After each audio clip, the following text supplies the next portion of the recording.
Hey, it's Nadia with Empower Counseling. Today I want to talk a little bit about grief, the grieving process, some of the symptoms, and some of the coping skills. So let's start with types of grief. Typically when we hear the word grief, we think somebody grieving over the loss of someone that they loved. Someone died and they're grieving over that. However, grief encompasses a lot more. So it's not just losing someone you loved. There's a lot more under that umbrella. So grief specifically is the experience of sorrow after the loss of someone or something. And so let's look at some examples, right? So it could be, of course, the death of a loved one, family or friend. Having a miscarriage, that's a big one. Losing a pet, also a very big one. And then another big one is loss of good health, right? So being diagnosed with a chronic illness or a terminal illness can trigger the same grieving process that you see when somebody has lost a loved one. The same is true for somebody grieving over the diagnosis of someone they love, whether it be a chronic illness or a terminal illness. That can also trigger the grief process. And then of course we have divorce, separation, breakup. Those all trigger the same kind of grieving process. Loss of your job, retirement, loss of financial stability also can trigger grieving.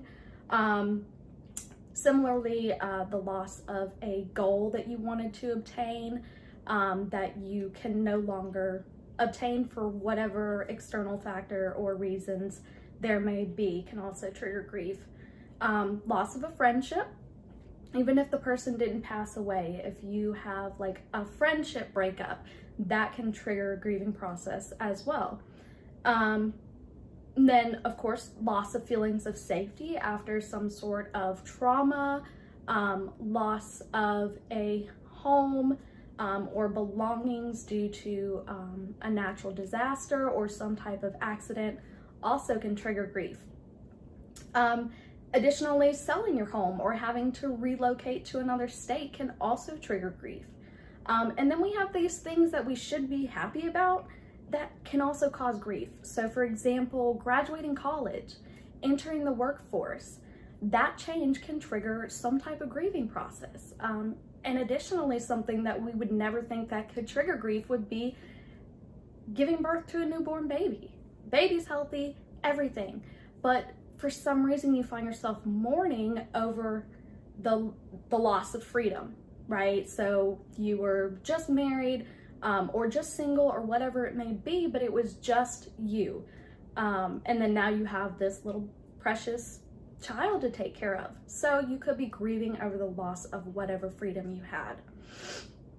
So what are some feelings that people may experience during the grieving process? Let's look at those real quick. So starting out could be agitation, irritability, feeling impatient. So kind of feeling like they're on edge, they want things now, so they want the pain to go away. They don't have the patience to deal with the pain, they just want it gone. That can make them irritable, agitated, and all of those kind of negative emotions. Then we have anger and betrayal. So you may hear people say they're angry that their loved one died and left them. Maybe they feel betrayed by that person or by their higher power, whatever it may be. Could be a lot of things depending on the type of grief. Then of course we have the shock and disbelief, like the shock of the sudden change. That's pretty shocking, and somebody may experience some disbelief that this is happening to them and this is their new scenario. This is going to be their new normal that they have to learn to live with and cope with. And then of course we have apathy and numbness. So somebody's feeling apathetic, so they're not feeling their emotions to 100%. They don't really care what happens either way. Just their feelings are numbed, kind of like they're on autopilot. That's a really important thing to remember as part of the grieving process. And then we have emptiness and feelings of loneliness. So that emptiness could come from a loss of identity. So maybe you were a marathon runner and then you get diagnosed with an arthritic condition. So you lost your identity of being, an active runner. Maybe you can't do that anymore. So that could create some feelings of emptiness. And then the loneliness would be feeling alone in your emotions. Nobody can really understand how you feel, and that can feel very lonely. Anxiety and fear. So anxiety about your own safety, like if you lost a family member due to some type of cancer, maybe you experienced a lot of anxiety worrying that that could happen to you or happen to another family member, because cancer is hereditary, or can be, and it's really scary. So just fearing your safety or well-being or someone else's. Then we have guilt and shame. So we often hear about survivor's guilt. So that's a big one. And then of course, guilt for having done or not done something before the person passed away. Or if we're talking about terminal illness, they may feel guilty that they believe they did something to bring it on themselves, such as with an autoimmune disease, even though science tells us that that's hereditary. Oftentimes people may blame themselves for doing something with their lifestyle that they feel triggered this illness, this disease. And then we have feeling helpless, feeling powerless, and feeling useless. So feeling helpless in the ability to make the pain go away, feeling powerless of the reality that you're now experiencing, and feeling useless where you used to have this identity where you had some sort of usefulness and you felt like you were contributing, and maybe now you're feeling useless because that previous identity was taken away. So those are the common feelings. And what about some of the mental health struggles beyond that, or physical symptoms that come with grief? Let's look at those. So trouble concentrating is a huge one. Dwelling on the loss, whether it be the loss of a loved one or the loss of health or the change, whatever. Trouble with decision making is a big one. Low self-esteem. Again, believing that it's your fault somehow is a big one. Loss of interest in things that you previously enjoyed, or maybe you don't enjoy them as much now that you do them again. Then of course, let's see, nightmares and changes in your sleep could even be like lucid dreaming. A lot of those things can cause issues with sleep, or maybe you're up at night and you can't get your thoughts to calm down, and that keeps you up. Maybe you're sleeping excessively, more than your normal. And then of course, feeling like nobody can understand. Nobody is feeling or experiencing things the same way you are. Changes in your weight, changes in your appetite, whether it be a loss of appetite leading to weight loss, or you cope by eating food and that causes weight gain. That's also oftentimes a part of the grief process. Then we could have excessive fatigue. You could have emotional fatigue, physical fatigue, just like generally feeling weak throughout your body. That's also part of it. Then we have muscle tension. So when you're feeling on edge, you may constantly feel like your muscles are tense. A lot of times, like when people are anxious, they clench their jaw. So that type of stuff, the things that go with anxiety and stuff like that, just you can't relax, right? And that can cause muscle pain, and a lot of those other things. Also, there's your heart's racing. You can't really get it to calm down. Could have changes in your blood pressure as a result as well. Sometimes headaches can be a part of this, or other kinds of stomach issues that kind of goes along with the appetite changes as well. We know that anxiety can cause these GI issues. People may even get sick as a result of anxiety. And then we have a lowered immune system because as we know, and I've talked about before, when you've got all these mental health things that aren't being addressed properly, stress affects the body by lowering your immune system. So it makes you more susceptible to getting sick. So that's really important to recognize in order to effectively deal with that. And then of course we have the spiritual struggles.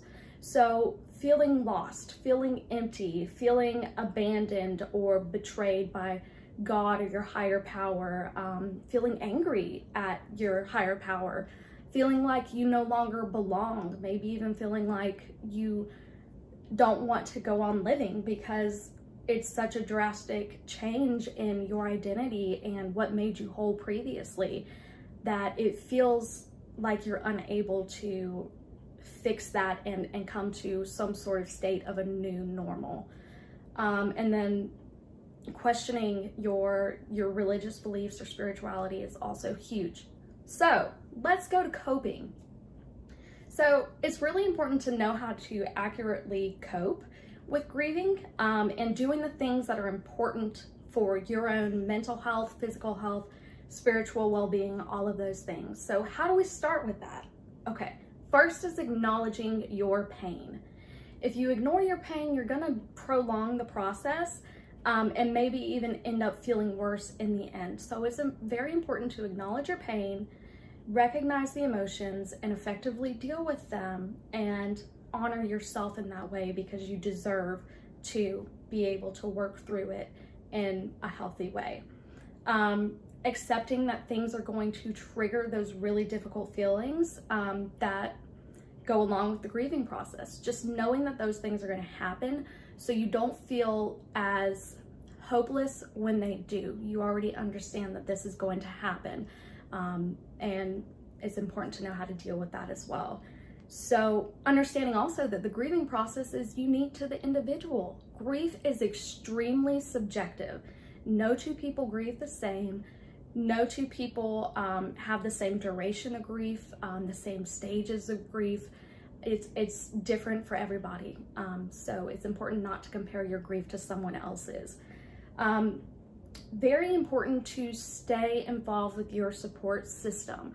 These people can help hold you up, help give you hope, help obviously support you during this time of change, whether it be the loss of a loved one and they're helping you with funeral arrangements or other types of decisions, or when you have a chronic illness diagnosis, the support with getting things done around the house that you might not be able to do, or just emotional support while you grieve over the loss of your health.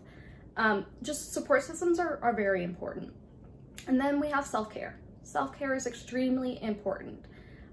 So doing things that you enjoy or used to enjoy that you want to be able to enjoy again. So whatever hobbies or activities you used to have, being creativity is very important when you've lost a loved one, whether it be painting, writing poems, drawing, or some other type of craft. Creativity is very effective when dealing with grief. Also important to make sure you are eating, sleeping, and exercising properly so those physical symptoms that we talked about earlier are being addressed in a healthy way, and you can just ensure that your physical state is not going to suffer as a result of the grieving process. Going back to the triggers, so knowing what your triggers are and knowing what you need to do to deal with them. So sometimes it could be taking mental health days from work. It could be contacting your support system and spending time with friends. It could be something that you do on your own to help you relax. Really important to know how you can effectively react to your triggers in order to take care of yourself. Support groups. Support groups are huge. So important to get involved with a group of people, some type of community that understands what you're going through. So this can be in person, but what I really love about the internet is you can find support groups everywhere. So Facebook has a variety of support groups. So for different chronic illnesses, for different types of loss, for different types of life transitions that can trigger grief. So if you live in a rural area or you have some type of disability that affects your mobility, and maybe you don't want to go out into public, where you could like risk your own health if you have a suppressed immune system, those online support groups are fantastic for people that just for some reason don't have access to the in-person support groups. And then, for example, if you've lost a loved one, there's something called rituals of affirmation. So these are like the thank you letters that you see people write for the lost loved ones. It could be writing poetry, just some type of creative writing that affirms your relationship with that person. And then on that same note, there's something called gratitude letters. And these are really fantastic. So the style of this is you're writing to the individual that you've lost, and you're identifying the things that you loved about that person, some great experiences and memories you have, lessons you've learned, just what you're grateful about having experienced with that person. And then at the end of the letter, you empower yourself by identifying how you're going to honor that person and their legacy every day for the rest of your life. So if you lost somebody that was very kind to others and very patient and understanding, you can honor that person by inheriting those traits and ensuring that you are able to act and feel the same way that that person taught you. And then finally, seeing a therapist. Because grief is so specific and varies so much between people, oftentimes we struggle effectively getting through it because it's not a one-size-fits-all. It's not like an instruction guide that you know how to effectively deal with it and then you're done. A skilled and qualified therapist that is aware of working with the grief process and knows those types of counseling interventions and can give you that support you need during this time can be a huge factor in a speedy recovery from grief and doing so effectively. So if you're in Georgia and you find that you are struggling getting through a grieving process, you can feel free to give us a call at Empower Counseling at 770-283-8386, or visit our website to schedule yourself or schedule a phone consultation at www.empowercounseling.net. And I just hope that you recognize that you don't have to go through this alone.